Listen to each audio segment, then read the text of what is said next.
नमस्कार दोस्तों, मैं संदीप आपका स्वागत करता हूं अपने ही यूट्यूब चैनल साइंस दीप पर। और ये सामान्य विज्ञान यानी जनरल साइंस का तीसरा भाग है, थर्ड पार्ट है, जिसमें इससे पहले के पार्ट में हमने डिस्कस किया था कोशिका को।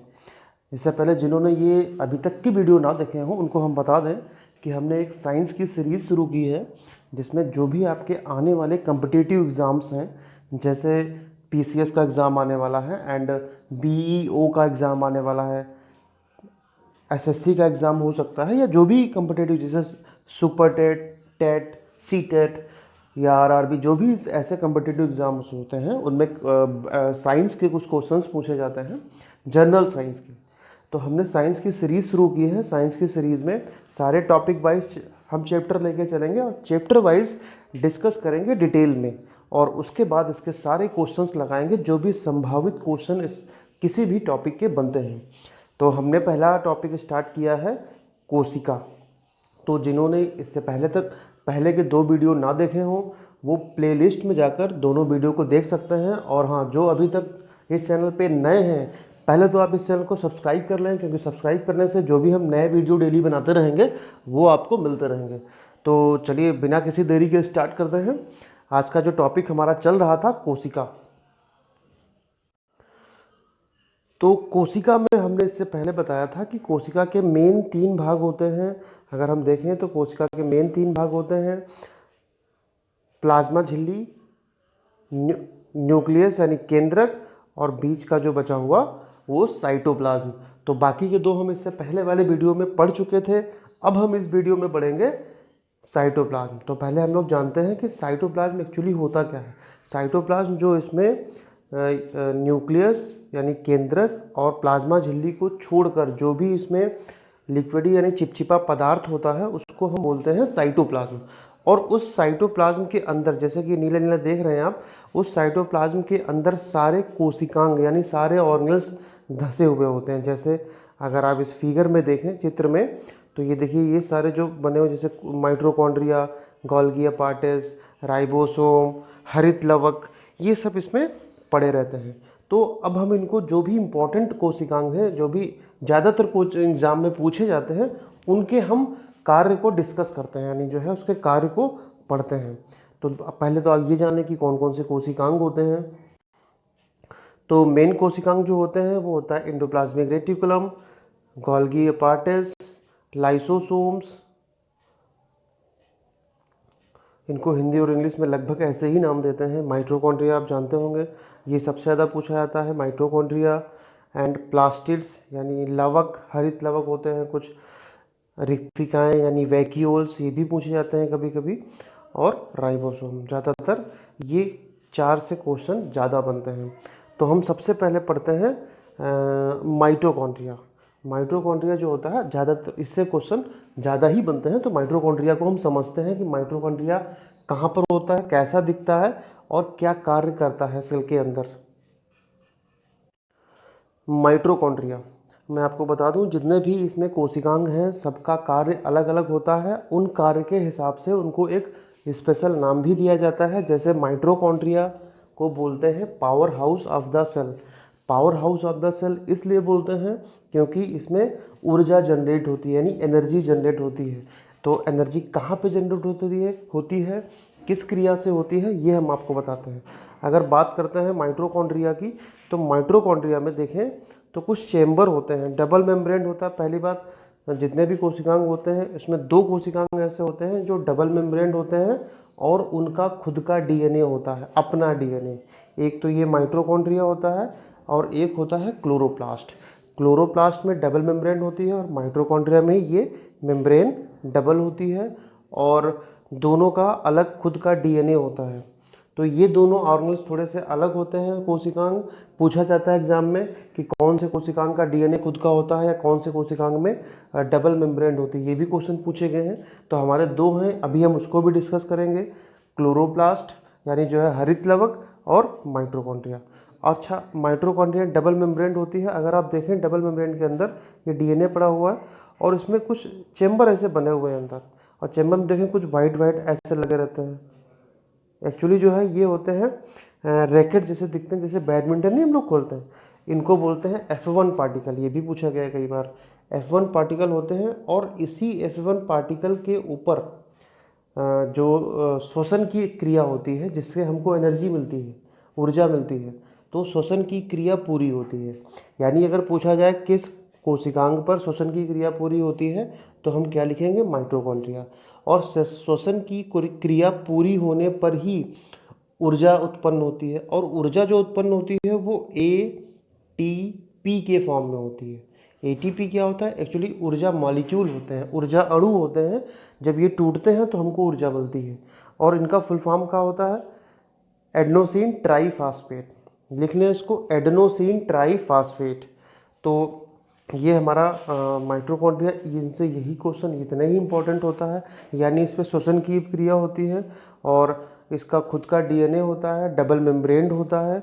और ये श्वसन की क्रिया किस पार्ट पे करते हैं, इसके अंदर जो होता है F1 पार्टिकल, F1 पार्टिकल के ऊपर श्वसन की क्रिया होती है। और श्वसन की क्रिया के बाद इसमें ATP बनते हैं, वो बनते हैं कहाँ पे, माइटोकॉन्ड्रिया में। ओके, तो इनकी फुल फॉर्म होती है एडेनोसिन ट्राईफॉस्फेट। और कितने ATP बनते हैं ये भी पूछा जाता है। एक ग्लूकोज से 36 मॉलिक्यूल बनते हैं, 36 जो वो होते हैं वो मॉलिक्यूल बनते हैं किसके, ATP के। ATP की फुल फॉर्म एडेनोसिन ट्राईफॉस्फेट। तो ये आपका हो गया माइटोकॉन्ड्रिया। अब हम दूसरा पढ़ते हैं, हरित लवक। अब बात करते हैं लवक की, यानी प्लास्टिड्स। प्लास्टिड्स को भी अगर देखें तो प्लास्टिड्स में भी डबल मेम्ब्रेन होती है और खुद का DNA होता है, ये आप ध्यान रखें। तो अब प्लास्टिड्स देखें, आप लोग देखते होंगे प्लास्टिड एक्चुअली जो होते हैं वो 3 टाइप के होते हैं, 1 2 3। यानी जो प्लास्टिड्स होते हैं वो 3 टाइप के होते हैं। एक होता है क्रोमोप्लास्ट, एक होता है क्लोरोप्लास्ट, एक होता है ल्यूकोप्लास्ट। क्लोरोप्लास्ट का मतलब होता है हरित लवक। हरित लवक जो होता है पौधों में पाया जाता है। यानी जो प्लास्टिड्स होते हैं ये सिर्फ पादप कोशिका यानी प्लांट सेल में होते हैं, ये एनिमल कोशिका में नहीं होते हैं। ये भी पूछा जाता है कौन सा ऑर्गेनल पादप कोशिका में नहीं पाया जाता है, यानी एनिमल कोशिका में नहीं पाया जाता है। तो कौन से होते हैं, प्लास्टिड्स। क्योंकि प्लास्टिड्स जो होते हैं वो कलर के लिए जिम्मेदार होते हैं। किसी भी पौधे में अगर आप कलर देखते हैं, ग्रीन कलर का होता है या रेड कलर का होता है। आपने फ्लावर देखे होंगे, फूल सारे कलर के होते हैं, फल लगते हैं वो भी सारे कलर के होते हैं। तो ये जो कलर आते हैं ये होते हैं लवक के कारण, हरित लवक। हरित लवक हो गया या क्रोमोप्लास्ट हो गया या ल्यूकोप्लास्ट हो गया। अभी कौन सा कलर किससे आता है ये भी हम आपको बता दे रहे हैं। तो एक्चुअली जो ये लवक यानी प्लास्टिड्स होते हैं वो मेन 3 कैटेगरी में डिवाइड होते हैं। अगर आप देखें पहली कैटेगरी आपको दिखाई पड़ रही होगी यहाँ पे, पहली कैटेगरी है क्रोमोप्लास्ट, फिर क्लोरोप्लास्ट, देन ल्यूकोप्लास्ट। क्रोमोप्लास्ट होते हैं जितने भी कलर आते हैं प्लांट में, नीले पीले हरे जो भी आते, हरे को छोड़कर और सफ़ेद को छोड़कर सारे कलर जो होते हैं वो क्रोमोप्लास्ट में आते हैं। किस में आते हैं, क्रोमोप्लास्ट में। इसको आप लिख लीजिएगा, क्रोमोप्लास्ट के आगे सारे कलर, ऑल कलर्स। अब आता है ल्यूकोप्लास्ट। ल्यूकोप्लास्ट खाली सफ़ेद रंग के लिए रिस्पॉन्सिबल होता है, जिम्मेदार होता है, जहाँ पे सफ़ेद और ट्रांसपेरेंट। कैसा, जैसे आप आलू को तोड़ते हैं उसके अंदर ट्रांसपेरेंट निकलता है, कच्चा आम तोड़ते हैं तो वाइट निकलता है, तो ये ल्यूकोप्लास्ट के कारण होता है। अगर हम बात करते हैं क्लोरोप्लास्ट, क्लोरोप्लास्ट मतलब हरित लवक। हरित लवक जो होता है वो हरे रंग के लिए होता है, और हरित ये आपका इम्पॉर्टेंट होता है। हरित लवक को हम समझते हैं, हरित लवक जो होता है वो हरे रंग का, प्लांट में जो भी ग्रीन कलर अपीयरेंस शो होती है, ग्रीन कलर का शो होता है, वो हरित लवक के कारण होता है। और हरित लवक में एक पिगमेंट पाया जाता है, उसको बोलते हैं क्लोरोफिल। ये आपने सुना होगा, इस पिगमेंट को बोलते हैं क्लोरोफिल। अब क्लोरोफिल क्या पढ़ता है, अब हम लोग पढ़ते हैं हरित लवक को डिटेल में थोड़ा सा।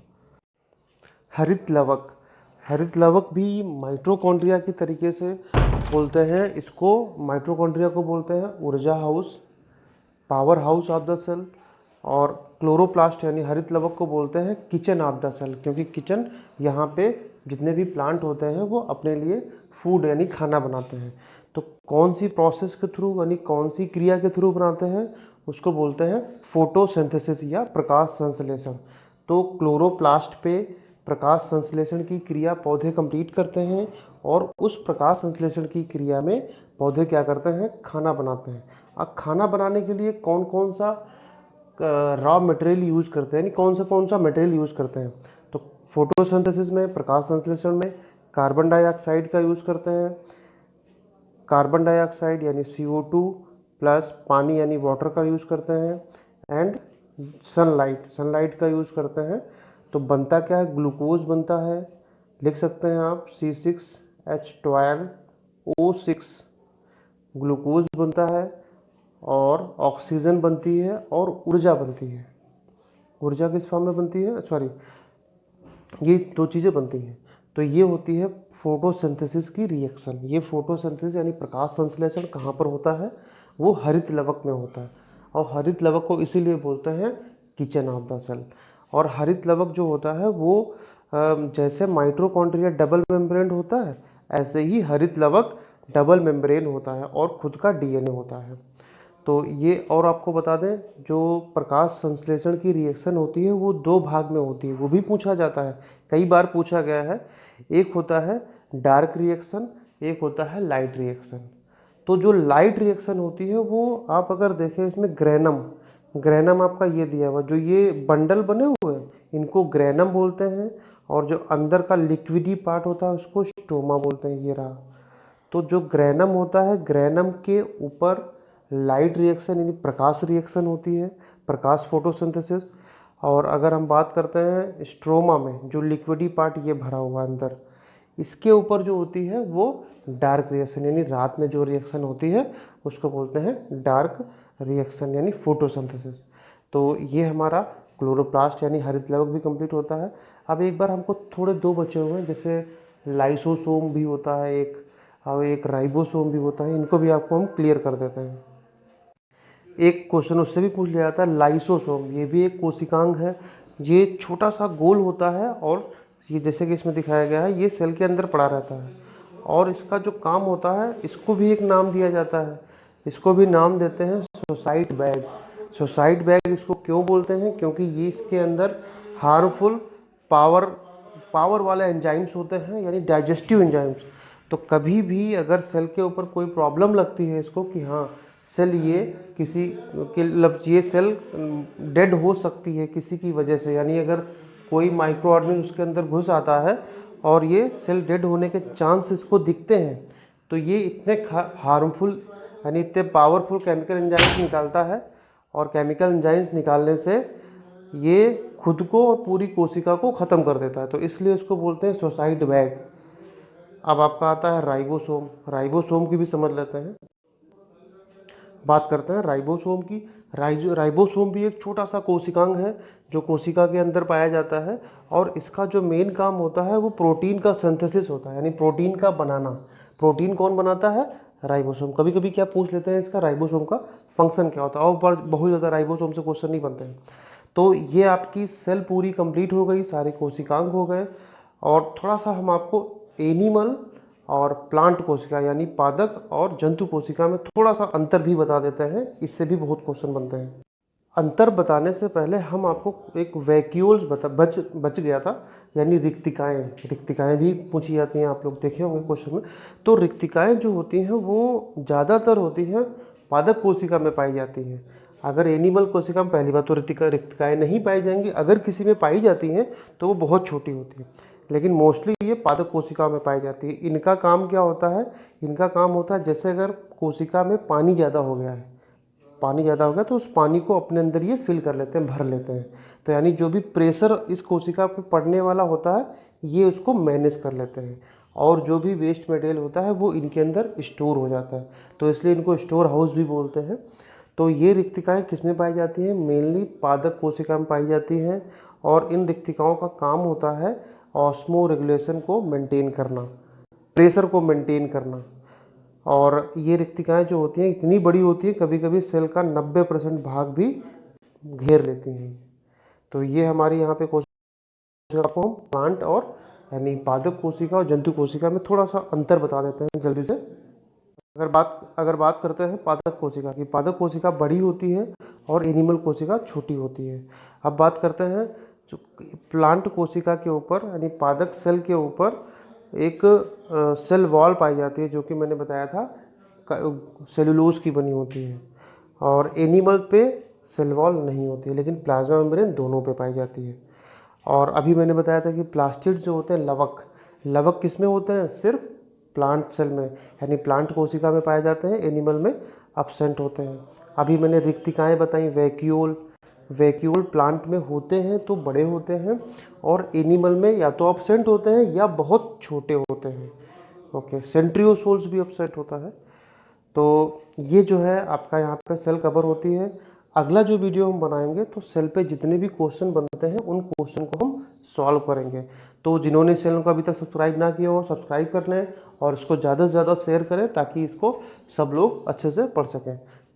धन्यवाद दोस्तों।